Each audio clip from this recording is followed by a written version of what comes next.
ঢাকায় চলচ্চিত্রের সুপারস্টার শাকিব খান ও কলকাতার অভিনেত্রী শুভশ্রী গাঙ্গুলী অভিনীত ছবি নবাব যৌথ প্রযোজনার নীতিমালা বিষয়ক জটিলতায় এটি ঈদে মুক্তি পাবে কিনা তা নিয়ে চলছে দোলাচল।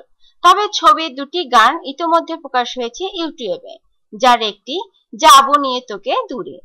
এতে কণ্ঠ দিয়েছেন ওপার বাংলার মেলোডি কুইন মধুরা ভট্টাচার্য।